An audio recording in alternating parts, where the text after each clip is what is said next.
So Sheikh is saying that the gents are a little bit more shy.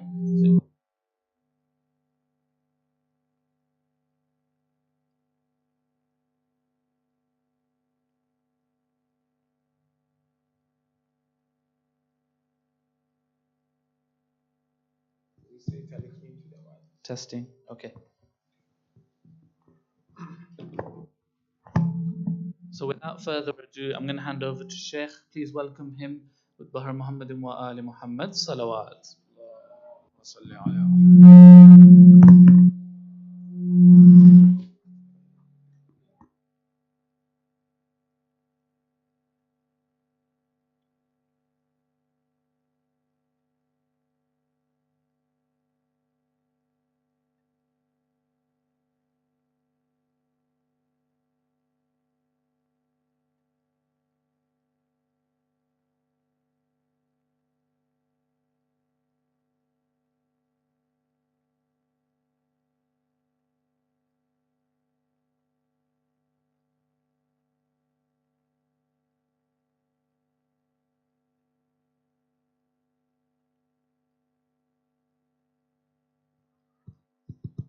Bahar Muhammadin wa Ali Muhammad. Salawat. اللهم صل على محمد.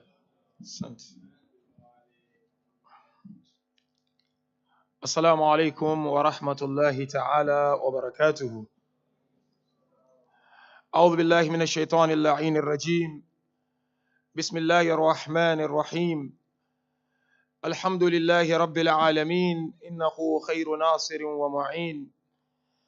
ثم صلاة وأتم التسليم على أشرف الأنبياء والمرسلين، حبيب إله العالمين أبي القاسم المصطفى محمد.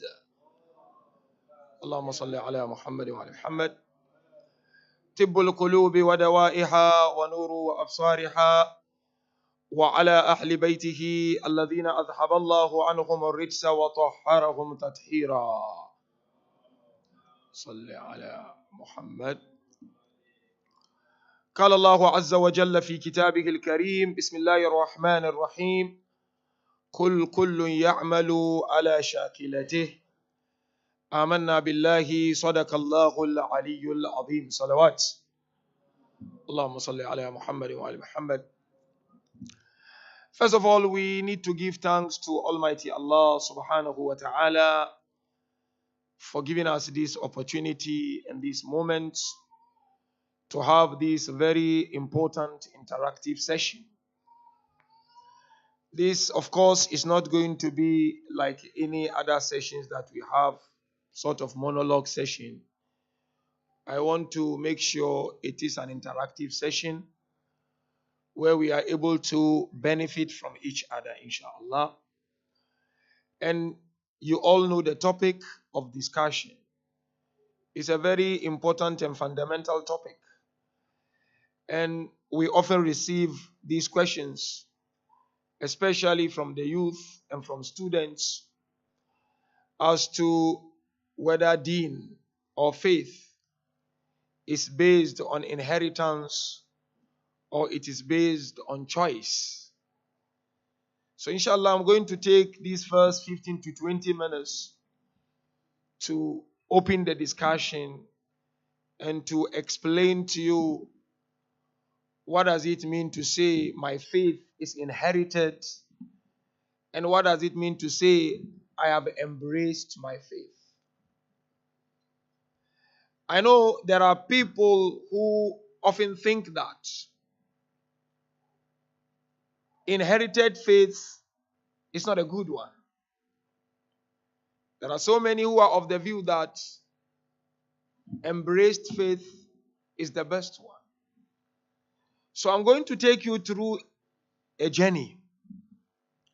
And this journey, inshallah, will help us understand so many scopes. Not only on our faith, but when it comes to also upbringing of our children. To those of us who are young parents, and to those of us who are aspiring to get married and to be blessed with children. You see, the ayah I quoted earlier on, I want to kindly pay attention to this. And If you have any question or anything not clear, you can ask later and we can have more discussions. It's Surah to Isra, verse 84. Is if you look at this ayah, Allah is saying, "Kul kullun ya'malu ala shakilati." And Allah is talking to our beloved prophets. Tell them, each one of them acts according to his or her own style. So I want you to bear in mind, keep in mind this ayah, because that will be our point of departure for tonight's session or tonight's discussion. To inherit my faith or to embrace my faith, which is which one is better than the other? Any response here? I need some responses before I move on. To embrace, why? I think if you can give a mic will be excellent, because I want to make it more interactive. Even this 15-20 minutes, I want to make it more interactive. Because I want by the end of this session, we go out thinking of our major responsibilities as Shi'as and as lovers and followers of Ahlul Bayt. So, to embrace or to inherit, which comes on top?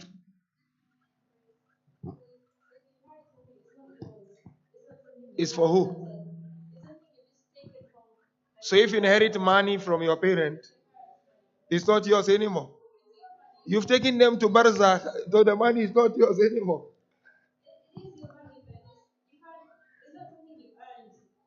Yeah, but at the end of the day, you have it now in your bank account. True. Any other response? Absolutely. The feeling of earning something, sweating for it, working for it. The taste is completely different from having it on a silver platter. Yeah. Any other response? To embrace or to inherit? I think it's better to inherit, because you become you become habituated to practices, and you're less likely to abandon those practices, whether it's prayer or anything else, if you've been raised doing them your entire life. So you reckon to inherit is better? In some ways, yes. In which ways?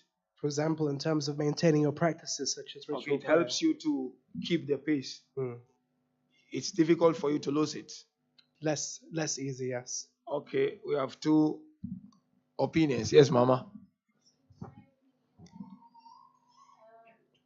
we compare our practices as inherited practices to those who have acquired those practices, I personally feel that they are doing what we are doing, the same thing, but with more depth, with more understanding.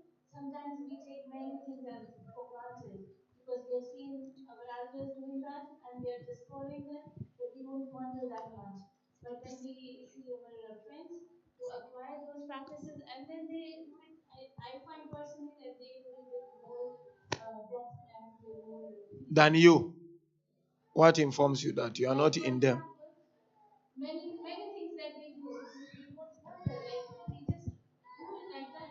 But to them, those who have strived hard to get this, it's more valuable to them. So, meaning to embrace to you is much better than to inherit, isn't it? I can't say that it's much better, but it's more valuable to them. So, which one comes first then? I can't say, I can't make a choice, but it's my statement. If you are given, when they are practicing something, they are doing it with more depth. they are into it than when it has been inherited. Okay, good, very good. Any other one before we move forward? Yeah. So now I don't want the same response. What I want you to answer is what is the correlation and the relationship between embraced faith and inherited faith? You are Shia, I'm Shia. Some inherited, some embraced. Somebody like me, I embrace Shi'ism, isn't it? And you have some sisters here who have embraced. I can see them here. Now, what is the connection between the two, or there is no connection between the two? Okay, so let him answer and then I will come to you, inshallah. I think those who have inherited, they need to reach out to those who can embrace. Okay. So the action of those who have inherited, the action needs to be in a way that they attract those to come and embrace Islam. So those who embraced or those who inherited should help others to embrace. So what's the relationship between the two? Beautiful. Which beauty? What's the relation between the two? Okay, we'll come to that. Yeah.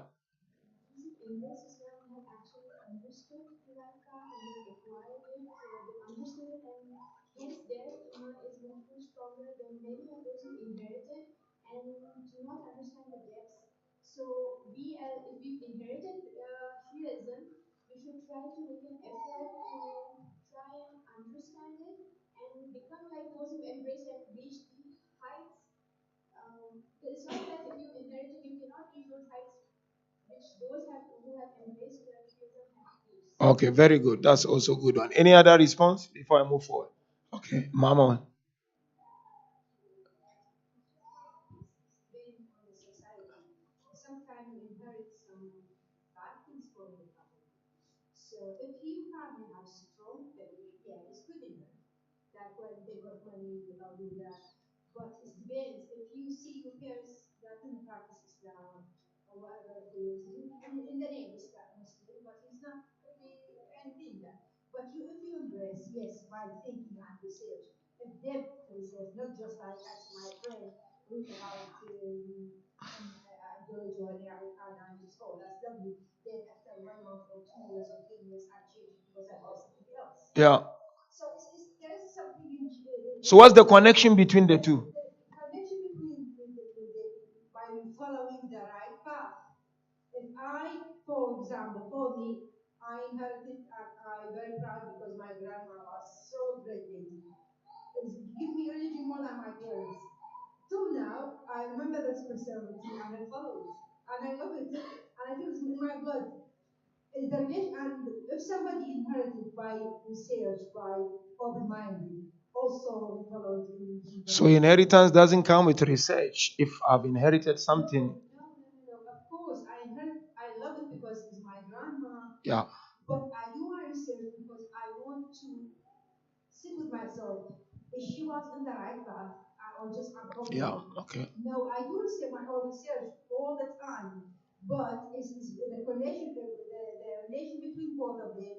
They both research and found the reality. We are human. We always put question mark. We always put either inherit or embrace. There's no embrace by is that perfect 100%. I've inherited also no. We always there's a research in between, seeking knowledge. Either you embrace or you inherit. Okay, very good, very good. Okay, now let him. Oh, you want to say something? Okay, no problem. Allow him. I think with inherited, in certain cultures, there are blurs between religion and tradition.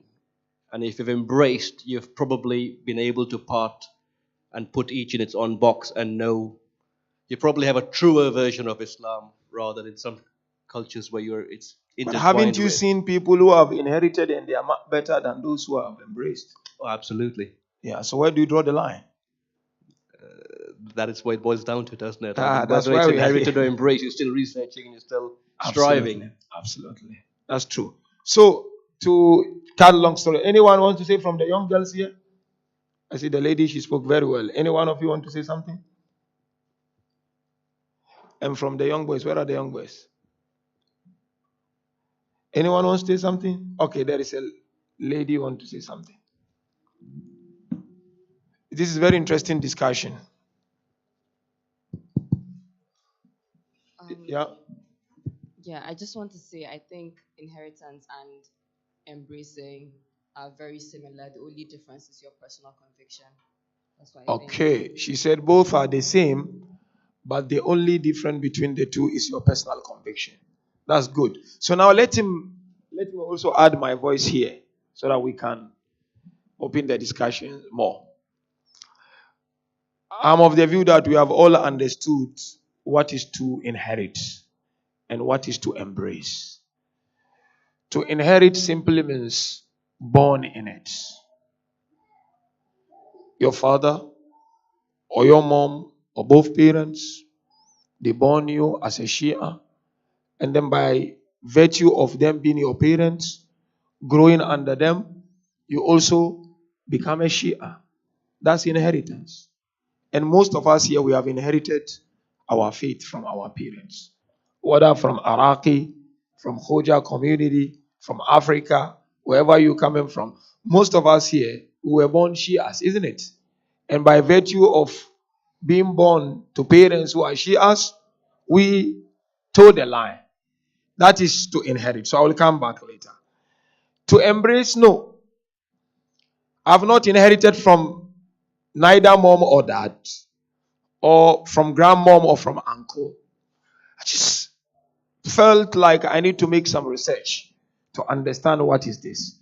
So through my research, got tired of it, but I continued making my research. And as a result of my research, I got to a conviction and I accepted it.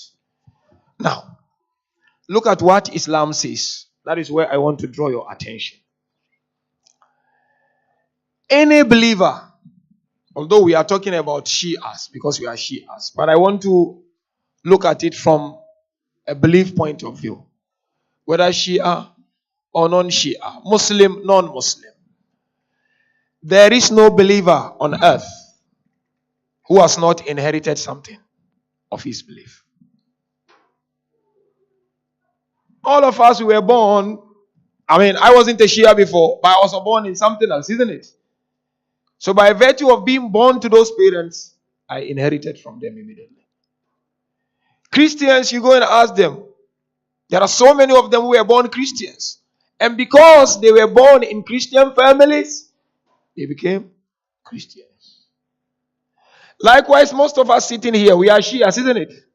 Now, if your parents happen to be something else and not Shias, were you going to be Shias at that time? No. You see, the Holy Prophet mentioned, I want you to pay attention to this. Kullu mawludin yuladu ala al-fitra.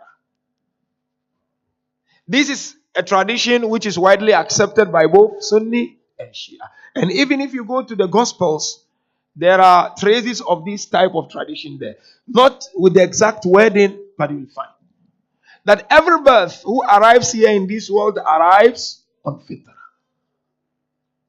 Except maybe illa anna abawai yuhawidanihi, aw yumajjisanihi, aw yunassiranihi. Except that maybe he came to this world and realized that father is Yahud, or father is Christian, or father is a fire worshipper. So this is why he's trying to say, all of us, when we arrived here, we arrived with some inherited faith, either that of our father or that of our mother. There is no one here who can tell me I have not inherited faith from someone else.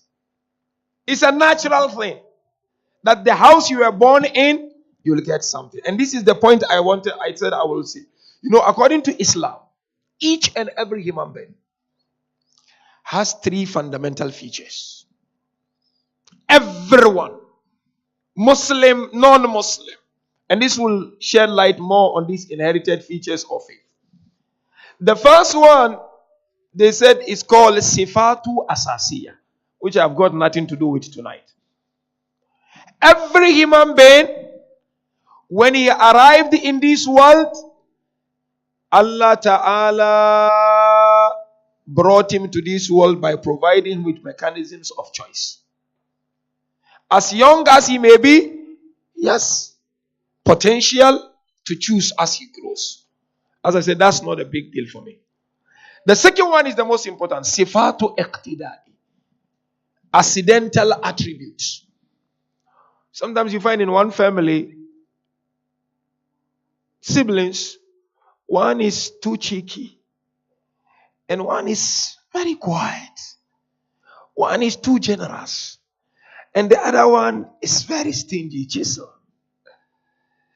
You find this one violent, and the other one relaxed. This is what they call accidental attribute. By accident, you inherited either from mom or dad through the collision of the genes. Religion is the same. Faith is the same. If a person is born to atheist family, that's what he will grow with it. So all of us, one way that we have inherited what we've been doing. But does it stop there? No, that is where the embrace comes in. Here in our theology, we are taught that embraced faith or inherited faith or inherited attribute, we can either make it more perfect or we can either make it go down completely, losing it. So first, you have inherited. You are a student at university. The day you came to this world before maturity stage, whatever you were doing, it was based on inheritance. Hence the ayah I quoted. Kullun ya'malu ala shakilati. Quran says everyone act according to his own style. Here in Tafasir, there's a style mean what you have inherited from your family. You were praying, you were going to Ma'atam as young as you were. You have inherited it. But is that enough? No, that's not enough. Whoever stick to what he has inherited and doesn't want to work and do anything about it will not enjoy it. Especially in this day and age. Maybe during the times of our mothers and fathers, knowledge was very limited. Today, knowledge is vast. And we all have access to information. If you are to limit yourself to what you inherited from your parents of being a Shia, then you will not enjoy it and you will always feel it's boring. That is why in our theology there is a discussion between knowing God and believing in God. Anyone who believes in God before knowing Him is less than the one who knows God before believing in Him. It's a broad discussion in theology. Do I know Him first before I believe in Him? Or do I believe in Him before I know Him? Those who depend on inheritance is believed throughout. But those who don't want to depend on it, they will try to know Him before they believe in Him. And whoever knows Him before believing in Him, his belief becomes very strong and powerful compared to the one who believes in Him, then strive to know Him. So therefore, what I want to say is, we cannot do away with inheritance. Tomorrow, Allah will bless the young ones with children when they get married. At the age 2, 3, you can't teach much. 2, 3 age, what are you going to teach? You'll teach a little bit with some sign languages. They will just stick to inheritance at that age. And you see parents, when their children are like going out of their way, they become very upset and sad. So first few years of your life is all inheritance. After that, then embracing comes in. Whereby you have to teach your children. That is why we have a teaching within the school of thought of Ahlul Bayt. That when your children grow and they are getting to maturity stage, you have to then teach them Islam and reintroduce them to Islam. Reintroducing them to Islam meaning you have to teach them. And today times have changed. If you want them to depend on inheritance without explaining those difficult questions they have, they will lose the joy of being religious people.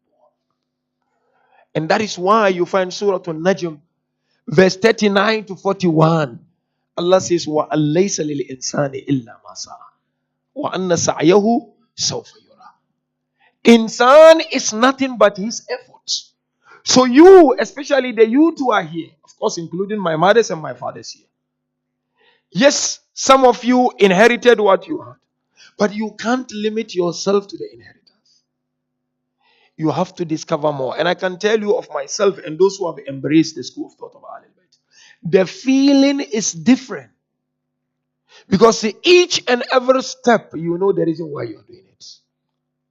So therefore, we cannot depend only on an inheritance. We have to read. We have to discover. We have to explore. And we have to ask difficult questions when it comes to this religion. And as mothers, as fathers, we owe it to our children to ensure that they embrace this deen. And lastly, because we'll have a lot of interaction later, chapter Muhammad. I want to take note of this ayah. Chapter Muhammad. That is Quran 47, if I'm not mistaken. Verse 19. You know, this is Allah's command to our prophets. You know what Allah said to Prophet? Fa'lam annahu la ilaha illallah. If you go direct translation, say no, that there is no God but Allah. But it doesn't mean that. It means, oh Muhammad, acquire knowledge about Allah. You must acquire knowledge. And if you go to another ayah, chapter Taha, verse 114, Prophet himself mentioned, وَقُلْ رَبِّ زِدْنِي عِلْمًا. Tell them, Ya Rasulullah, that Ya Allah, increase me in knowledge. So if we as adults and leaders of the community or parents, we do not bother to strive to acquire knowledge of our religion, it will remain boring, I promise you, bro. Go to the mosque, no, it's too boring. Why? Because you have not understood it. Why can't you read Quran every day? No, it's boring, I can't. But why do you read your school book? You know the difference? Because you have spent time to understand what you are doing at school. It's going to get you some money. But you have not spent time to understand it. So therefore, Islam doesn't say one is better than the other. Islam says inherited and embrace complement each other. Like the way our mother mentioned. They complement each other. We can't do away with inherited faiths. But we cannot say, because I've inherited, that's fine. I'm okay. It's fine. I will go to Jannah. It's not about going to Jannah. It's about feeling it within your heart. So inshallah, I will leave you here, and then later on we'll talk more, inshallah. And Brother Kumail now can come and give us the direction, inshallah. I want it more interactive. Any question you have later on, we'll discuss them more, inshallah. Salawat.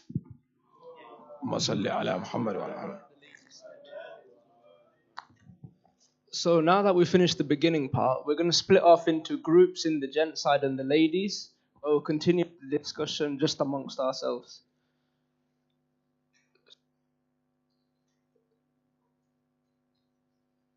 Could we just move the picture of Sheikh just for a moment? Yeah, man. Take the picture away. So in the gent side, we'll have Sheikh Nuru with the elders inside the Masjid. The 16 to 30s will be in the main Imam Bara, and the youngers will just be behind the Masjid here. And the ladies, the queens. And in the ladies, I'll leave that for them to split up. MashaAllah, you are always on top. Come up with something very complicated. I want my head to spin before I leave here tonight. Otherwise, I have some very difficult questions to ask you. Yalla guys, let's do it.